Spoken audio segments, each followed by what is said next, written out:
Okay, so this is our last lesson for exponents and logarithms, which I know perhaps hasn't been the favorite of the units, but you're almost through, so we'll get into this last one. Okay, so yesterday we looked at problem solving with exponents, and we looked at some like kind of base formulas for that. But we started with looking at how the graphs look like. So we're going to do the same for logs. Typical log applications that you guys will see are the loudness of sound. So how intense that sound is. The pH of a substance is also a log base application. And then earthquakes are actually all kind of logarithmic applications because they can be solved using the common base of 10. Now there's a formula that's been derived in the notes that will kind of always be our starting point when we're doing this. And it actually doesn't even include a log, so it's relatively easy to solve.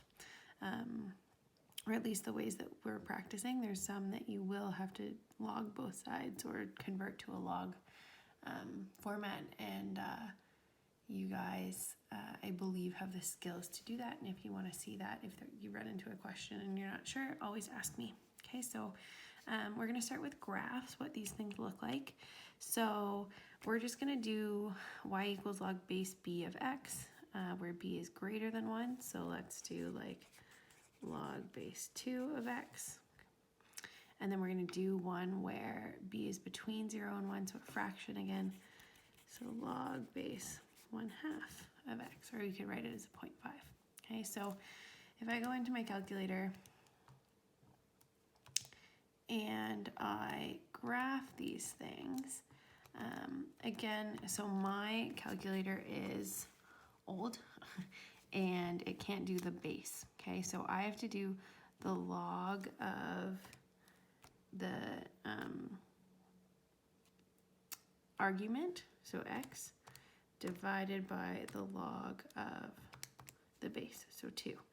So when I do that, it looks like this. Okay, so it kind of, here's my x and y axis, and it looks kind of like that. Okay, so if we think about exponents from yesterday, it's kind of like a 90-degree turn of exponents. And that's because of the relationship between exponents and logs. The graphs kind of look, we're really similar. They're not the same, but they're really similar. It's just kind of that, 90-degree turn. So for this one, we actually we have an a value just of 1. There's nothing multiplying in front there. Maybe on this one we should put an a value. We'll change that one. Our b value is 2. Our x-intercept, so if I want to figure out what the x-intercept is here, I can go second calc and do a 0, so where it touches that x-axis is a 0, so I need to give it a left boundary. Where's my cursor? There it is. So left boundary anywhere to the left of the point, a right boundary anywhere to the right of the point, and then I guess, and my 0, or my 0 is at x is equal to 1. Okay, and my a value and my x-intercept are going to match, and we'll prove that over here. My y-intercept, there is none, because it doesn't actually ever touch the y-axis. So my domain this time is x is greater than 0, and my range is all real numbers. So that's kind of opposite to what exponents was yesterday. These ones are kind of flipped. Okay. If we graph, and we'll put an a value in here. So let's do y equals 3, log base 1/2 of x. Okay, so I'm gonna graph that. So 3 times, again, I can't do my base, so I have to do log of x and then divide by log of 0.5 and graph it. So now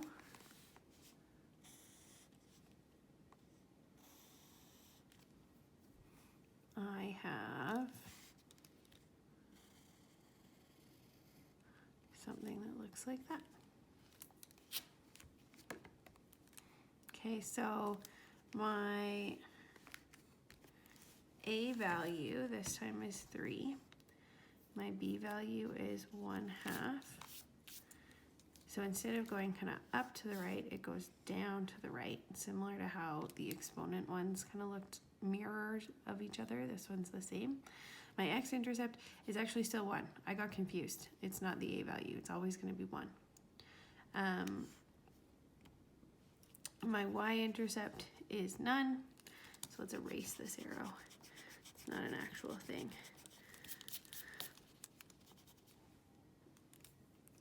So this is like, there's situations where we can change this, but any sort of default log function, it's always going to be 1. My domain is x is greater than 0, and my range is y is all real numbers. Okay, so that's kind of what those log graphs look like. And if you're ever confused, you can graph it in your calculator. And I knew my intercept was 1 because I just looked at it, and I didn't actually calculate it this time because it's pretty obvious that it hits at 1 there, just so you know. Okay, so this is the equation that I was talking about. So this is derived from the equation using logs, but it's a nice, easy equation to plug stuff into. So we're going to do stuff like Richter scale and pH and the comparison of loudnesses of sound using this equation. Okay, so this question says an earthquake in Nepal measures a 3.2 on the Richter scale, and an earthquake in Andes measures 5.6. So if you have any familiarity with the Richter scale, the higher the number, the more intense the earthquake is. But it's not just like it's 2 times more intense. There's actually a logarithmic scale. So we're going to actually be able to calculate this, and you'll see how much more intense this is. Okay, so we've got 2 different things coming on here. So I'm going to call the earthquake in Nepal earthquake 1, and the earthquake in the Andes earthquake 2. Okay, so then in this equation, what I've got is I have I1 or I2 divided by I1. Okay, and what this is the ratio of intensities. So if we want to know how many times greater or less or whatever was one of the 2 earthquakes, what we're looking for is this I2 divided by I1, and you'll see at the end why that works. So right now it's like, well, why am I looking for a ratio? You'll see at the end. We'll manipulate it a little bit. The M's, this is where the Richter scale, I can't spell scale, magnitudes go in. Okay, so I'm going to plug in M2 is 5.6, so this is M2, and then M1 is 3.2. So I'm just going to plug that in. So I2 divided by I1 is equal to 10. M2 is 5.6, and that M1 is 3.2. Okay, so what we can do is we can simplify a little bit. That is 10 to 5.6 minus 3.2 is 2.4. Okay, so then this is just something that we can plug into our calculator. So I2 divided by I1 is 10 to the 2.4. That's 251.2. So my calculator screen has seen better days, but it's 251.18, so I'm going to round it to 2. Okay, so this is the ratio between intensities. So if we want to know how many times more one was than the other, what we can do here is actually multiply both sides by the one in the denominator, so I1. And then what we have is that I2 is 251.2 times I1. So whatever the intensity of one is, the intensity of the second earthquake, that earthquake in the Andes, is 251.2 times whatever the intensity on the first one is. So a difference of a little bit over a 2, I guess 2.5-ish, on the Richter scale is 250 times more intense. So it's not just like 2.5 times more intense, 250 times. because it's this exponential growth. So it's going to look kind of like that graph did, but the first one, right, where it's actually logarithmic growth. So it's going to start growing, and it's not just going to be a linear relationship like that.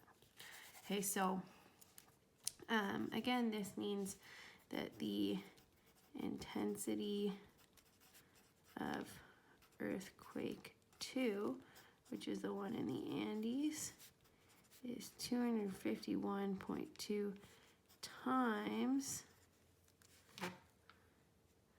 as intense as the first earthquake. So that was Nepal. Kind of looked like a W.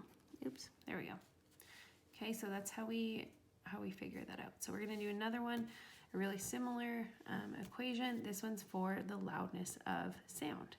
Okay, so how intense something is coming in our ears. So if you've ever been to a concert or a Flames game or whatever, they bring out like the decibel reader at Flames games and get everybody to cheer. And usually like over 100 and I think it's 108 decibels is like, that's doing ear damage. Okay, most times you want to be at least under a 90. So we're going to figure out how many times more intense 110 decibels at a concert is compared to normal conversation, which is 50. Okay, so we're going to call this situation 1 and this situation 2. So how many times louder is a concert? So again, this is the ratio of the loudness, right? So L1 is going to be some factor of L2, right? Similar to what we saw up here, or L2 is going to be some factor of L1, okay?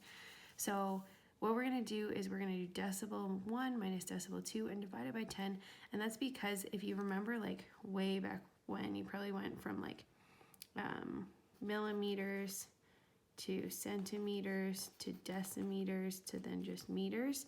Decimeters is 10 times something, so we're just dividing out those 10. Because really this formula is supposed to be in bells, not decibels, but nobody uses that. So it would kind of be like how our driver's license used centimeters for height, but we don't talk about the height like that. It's just weird. So we have to divide out that 10. Okay, so this formula is for bells, but that's not what we use, so we divide it out. So again, we're solving for that ratio between L1 and L2. We're going to go 10 to the first decibels is 110, and then normal conversation is 50. We divide that whole thing by 10. So L1 divided by 2, or L2 is 10 to the 110 minus 50 is 60, and then divided by 10 is 6. So L1 divided by L2, if you punch that into your calculator, or just know that 10 to any exponent, it just is a 1 with the number of exponent for zeros. So 1, 2, 3, 4, 5, 6 zeros. That's 1,000,000. So then L1 is equal to, if I multiply both sides by L2, L1 is equal to 1,000,000 times L2. Okay, so the loudness of normal conversation times 1,000,000 equals the loudness of the concert. Okay, so the concert is 1,000,000 times as loud as normal conversation. So that's why we kind of walk away with our ears ringing a little bit and things are a little bit like hard to hear. It's because we did some damage to our ears at a concert, but I miss them. I wish that we could go to them. The last one that we need to talk about is what we call a log regression. So this is something that your calculator can do. And so basically logarithmic data can be modeled using a logarithmic regression. So a regression is your calculator taking data points and building an equation, an equation that fits those data points. So it's kind of like, I don't know, way back when, if you guys had data like that, you would maybe draw like a line of best fit, and then you could model, you could figure out an equation for that line. but we really only know how to do that for linear functions, maybe quadratic, definitely not logs. But our calculator can do it for anything. So when the data is calculated, it will be done using what we call the natural base, which is E. So E is what we call Euler's number, and it's 2.718 some, okay? And in Math 30 or like -1 or -2, really all you need to know about E is that it's that. You don't need to know the significance. If you were taking like a higher level math degree, I would explain it a little bit more, and you will see it if you choose to do that. But for us, I'm just gonna say there's a number, it's special, it's kind of like a pi. It has its own calculator button actually. If you see, if you go second where the ln, it's e to the x, you can do e, the base, this, to any exponent. And it happens so often in the math world that they gave it its own key, kind of like how they gave pi a key. And so when you use that base e, so if you do log base e of something, that's what we call ln of that something. So just kind of like how the common log, like log base 10 of x is just the same as log of, oops, not 10, I meant x. And it's because this one's so common. This one's also really common. It's not going to be super common for us. It's more of like a calculus thing or like a higher level math thing. But the calculator is going to spit this out. So it's worth mentioning that it's just a base that's like 2.71. And our calculators have a button specifically for it. So right below the log button is this little ln button. And that's what we press to get the natural logarithm. Okay, so when we enter data that we know is going to be logarithmic data, we can tell our calculator to give us an equation for that line in this format. So it's going to be a plus b ln x. Okay, so it might be like 1 plus -2 ln x or something like that. And that'll give us some sort of equation. Okay, x is going to be greater than 0 because when we looked at the log graph, x always had to be greater than 0. We can't plug something negative in there. Okay, and so our calculator is going to spit that out for us. So we don't need to know anything else. We just need to know how to then use it. Okay, so the height of a bean plant was measured for 20 days. The data was recorded below. So since this is in the logarithmic section, we know that this is going to be logarithmic data. It's going to grow. It's going to grow in a logarithmic pattern. So it's going to grow pretty fast, and then it's going to kind of level out. Okay, so what we're going to do is we're going to give our calculator this data so that it can try and draw essentially a line of best fit. Okay, and the steps to do this are a little bit complicated. But they are in your snap book, so you'd have that for like the open book test, and then hopefully by then you've done it a few times and you remember how to do it. Okay, so the first part of what you have to do, the instructions are actually not in the snap book. So the first thing that you need to do is you need to hit the second button and then hit stat plot, which is the same as the y equals. So y equals. So we go, I guess I need to turn it on, clear that. I'm gonna go second, and then it's the same button as y equals. It says stat plot in blue, and we get here, okay? So then we have to go into stat plot 1 by hitting enter and turn it on. Okay, so see how this is gonna be, there's dots on this graph. So when we turn that on, it enables us to actually do this. And the default is off because it skews with other graphs if we have it on. So once we're done with it, we want to try and remember to turn it off, otherwise our calculators are going to be weird. So we turn that on. So we go plot 1, enter, on. Okay, so we have to turn that on, and then second mode, so boom, boom, like that, gets us out of any screen. So if you're in the graph screen, you go boom, boom, okay? And those are the points that we're actually going to be dealing with, but because I put them in earlier to make sure I remembered how to do this. So I'm going to show you guys how to get those points, okay? And then the calculator is going to draw a line and I'll show you all that. So we're going to quit that, okay? From there, if you look at page 279, 280 in your snap book, all the instructions are there. So I didn't want to like recreate them because you guys have them. It's kind of hard for me to like stand is in the way, okay? So if you want to determine the natural log function that fits this, okay, the first step is to enter the x values and the y values in the lists L1 and L2 respectively. So x should always go in L1, y should always go in L2, okay? So the independent variable, the one that is dependent on that one, okay? So the first thing that we're going to do is start by clearing any lists that are already present. So the fact that I have those dots in mine already, I want to get rid of them so I can put either new information, I'm going to put the same information in there to show you, but we want to clear all that.